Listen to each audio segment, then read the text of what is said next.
My name is Margaret. I'm 30. And for the last 12 years, I haven't heard my parents' voices. Not once. Not a single call, not a text, not a card. 12 years of silence that started at 4 p.m. on a Tuesday, when my mother told me to pack a bag and never come back. I was 16. I had just told them I was bisexual, and I was in love with someone they said made me a disgrace to our name. I won't get into the details of what they said or what they did with my things after I left, but I'll tell you this. I never thought I'd see them again. And I certainly never thought I'd have to face them at all. Then, on a completely ordinary Thursday afternoon, my lawyer called, and he said something that changed everything. Welcome back to Women Drama Stories. If you're new here, this is the channel for quiet women and the loud truths they finally tell. Hit subscribe before we go on, because you do not want to miss how this one ends.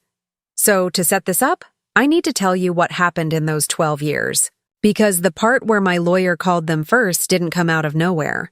It came from a whole life I built without them. A life I didn't think would ever be threatened by them again.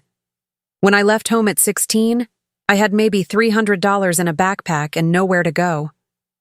I crashed with my best friend Emily for the first month. Her parents were kind about it. They asked questions, but they didn't push when I said I'd rather not answer. Emily's mom bought me new clothes. I remember standing in their kitchen one morning, and she handed me a mug of hot chocolate and said, "You're safe here." And I actually believed her.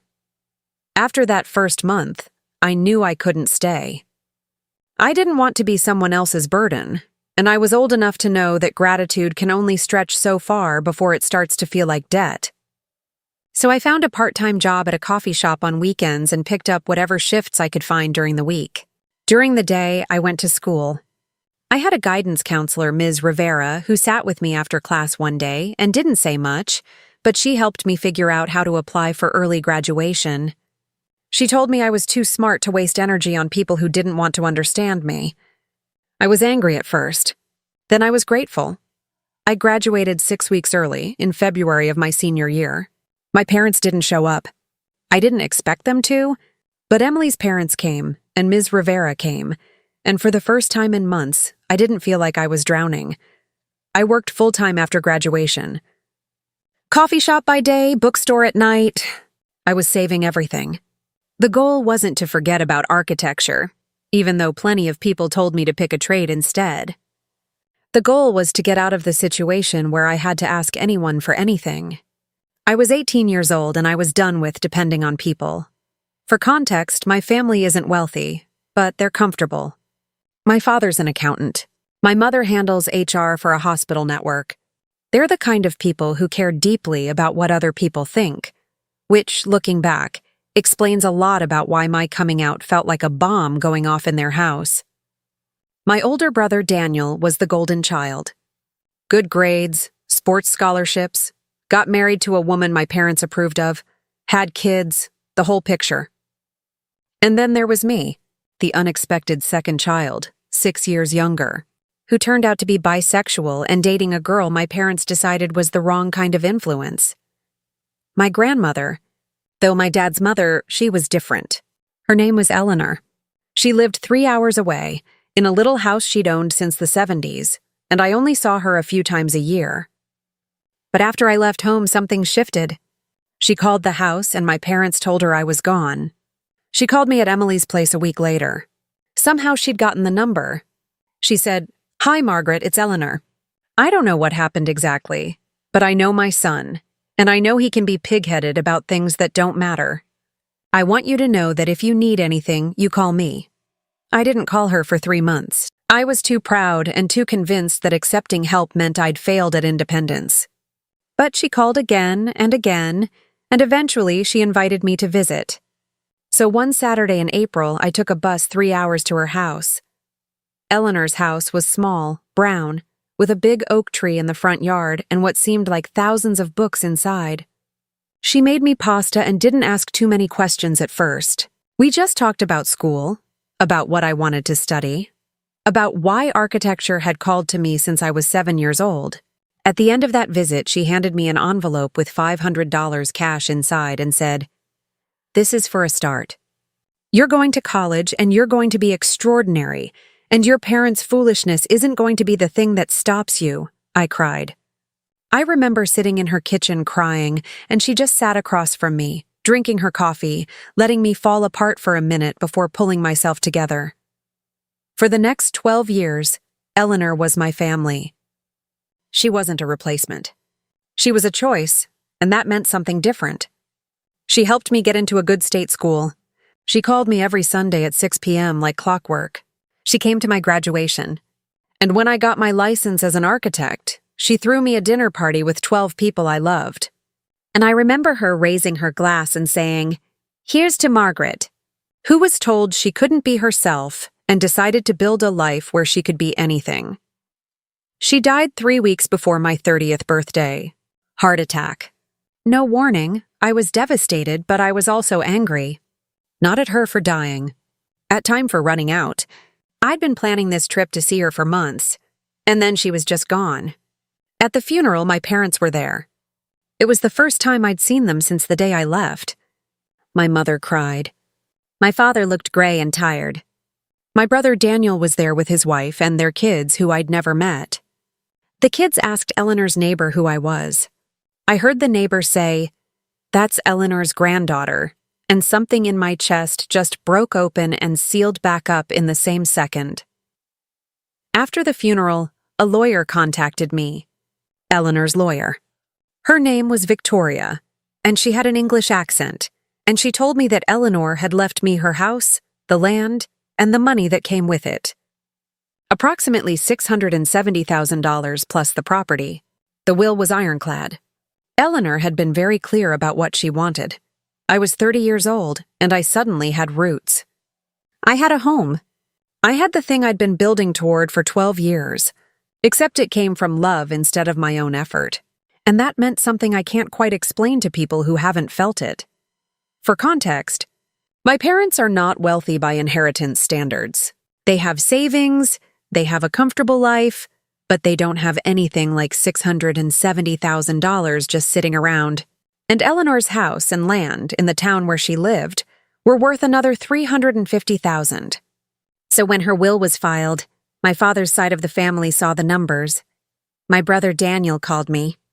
It was the first time he'd reached out since I was 16. He said, "Margaret, hey, it's Daniel. I know this is weird, but I need to talk to you about Grandma's will. Dad's upset.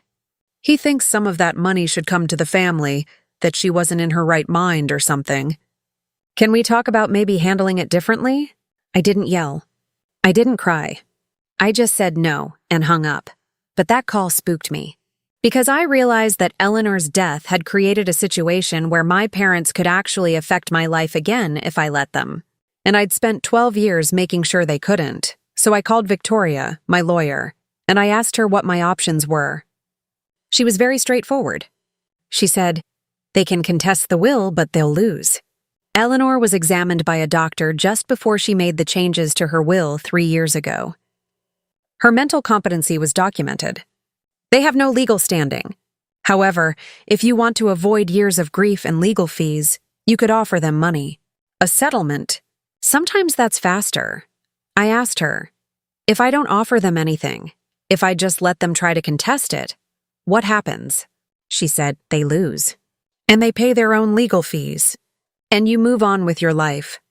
I thought about that for about 6 hours. Then I told Victoria, I don't want to give them anything. Not because I'm angry, but because I've spent 12 years building a life without asking my parents for support, and they're not going to start taking from me now. Not money, not time, not space in my mind. Handle it however it needs to be handled, Victoria said.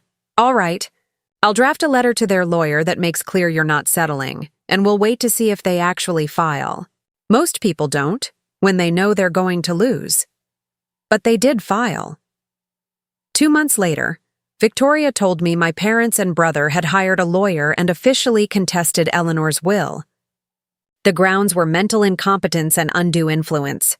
The undue influence part was specifically about me. The idea that I had somehow manipulated Eleanor into giving me money as revenge against them.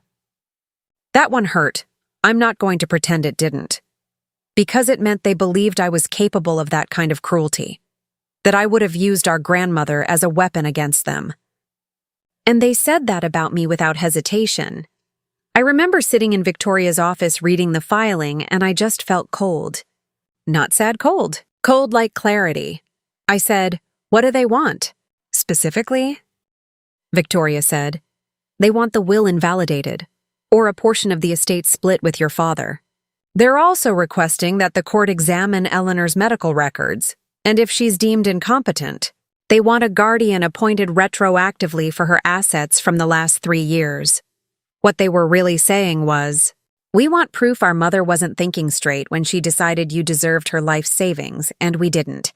I said, "Will we win?" Victoria said, "Yes, absolutely." I said, "And if we do, what happens to them?" Victoria said, "They'll owe legal fees. Yours and theirs both. The court might sanction their lawyer if the judge thinks the filing was frivolous. And they'll have to live with knowing they went to war with their daughter over something they were never entitled to." I went home that night, to my apartment in Portland, and I looked at the photos Eleanor had given me over the years. Her and me at my college graduation. Her and me at my architecture firm's opening. Her and me at her last birthday party, 6 months before she died. And she was smiling the way she always did. Like she already knew I was going to be fine without her. And I realized something. I didn't want to fight them. Not because I was afraid of them or because I wanted peace, but because fighting them would mean giving them real estate in my head. It would mean checking my lawyer's email every day, reading their filings, listening to their version of why Eleanor didn't love me as much as she should have. I didn't need to fight them. I'd already won. I had the house, the money, the life, the love. They had nothing but a lawsuit they were going to lose. So I called Victoria and I said, "I want you to call them. I want you to be very professional and very clear about what's about to happen. I want you to tell them about Eleanor's medical records, about the fact that we have timestamps showing her mind was completely sharp, and about the fact that Eleanor left a video." "She did, didn't she?" Victoria had a small smile. She said, "She did. It's sealed right now, but it's in the file. Eleanor very smartly had created a video will just for this reason. In it, she sat in her living room, looking right into the camera, completely lucid, and she said, 'I'm leaving my house and my savings to my granddaughter Margaret, because I love her, because my son's family had their chance to love her, and they chose pride instead, and because Margaret is going to do beautiful things in this world. This is not undue influence.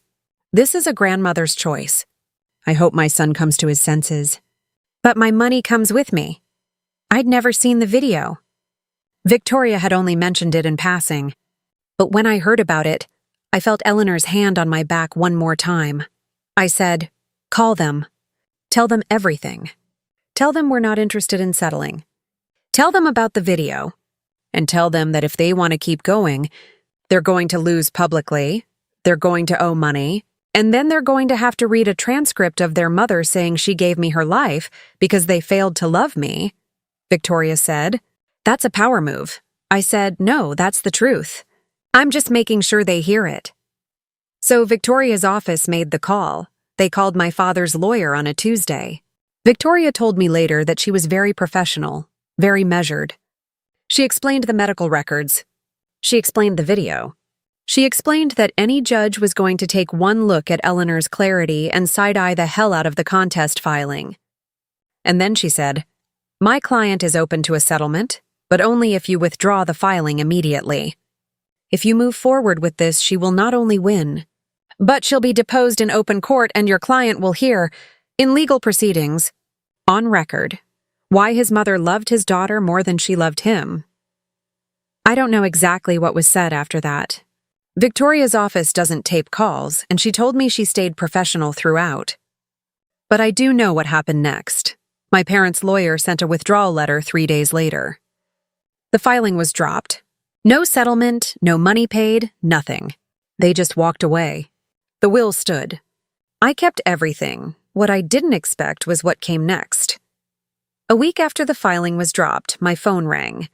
It was a number I hadn't seen in 12 years, but I recognized it because some things live in your body even when you want them gone. My mother's cell phone. I almost didn't answer. But something made me pick up. She was crying. Not screaming, not angry, just crying so hard she could barely speak. She said, "Margaret, it's Mom. I don't know if you'll let me say this, but I need to. I'm so sorry. I'm so sorry. What we did to you was unforgivable, and I've had 12 years to know that, and I know it now." I listened. "I didn't say anything," she said. "Your grandmother was right. You were supposed to be loved. You deserve to be loved exactly as you are. And we chose our shame instead of you. And I can't get that time back, and I can't give you a mother who wasn't a coward." And then she said, "I don't expect forgiveness. I don't expect anything, but I needed you to know that I know what we did was wrong." I stood in my kitchen, holding the phone, and for the first time in 12 years, I felt like I could actually breathe around my parents. Not because they'd apologized, but because I realized that their apology didn't matter anymore. Their shame didn't matter. Their pain didn't matter. What mattered was that I'd built a life so solid, so full of people who actually loved me, that they couldn't touch it. I said, "Thank you for saying that. I mean it, but I don't know if I can go back to being your daughter. I don't think I want to." She started crying harder. I said, "What I can do is not hate you.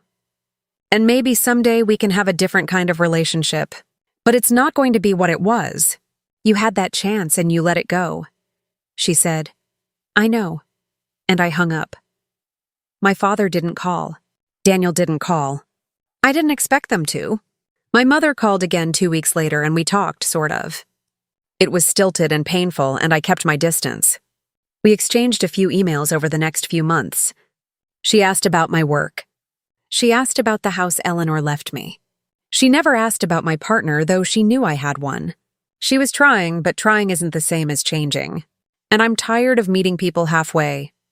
Here's what I learned from all of this, and I'm going to say it plainly because it matters. The people who hurt you don't get to define you. Not because forgiveness is magic. Not because you'll be the bigger person, but because you're the one who has to live in your own life every single day, and they're living in theirs. And the moment you stop checking whether they're suffering enough, the moment you stop measuring whether your pain has been properly acknowledged, that's the moment you actually win. My parents' shame doesn't owe me anything. Their regret doesn't owe me anything. My life doesn't owe them anything. I built it without them. And that's the real power. Eleanor taught me that, in all the ways that matter.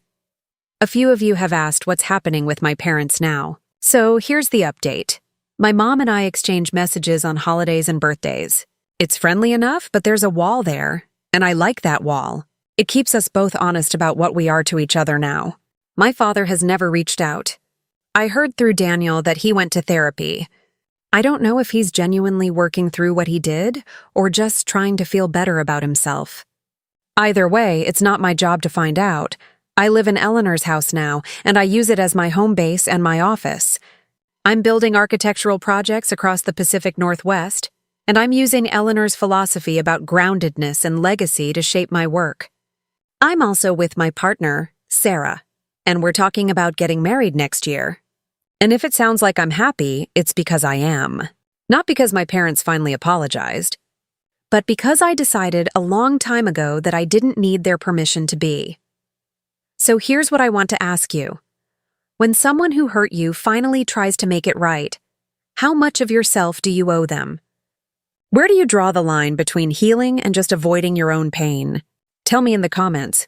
And if this story hit something in you, if you've been the person waiting for an apology that never came, or the person giving an apology you weren't sure would matter, I want to hear about it. And if you haven't already, please hit subscribe. This channel is built for women who spent a long time quiet, and now they're speaking. And I promise you, the next story is even wilder. Everything you've heard in this story is fictional. Names, places, and identifying details have been changed to protect privacy. This is a work of storytelling inspired by real emotions and real situations, not a factual account of any specific person's life. Thanks for listening.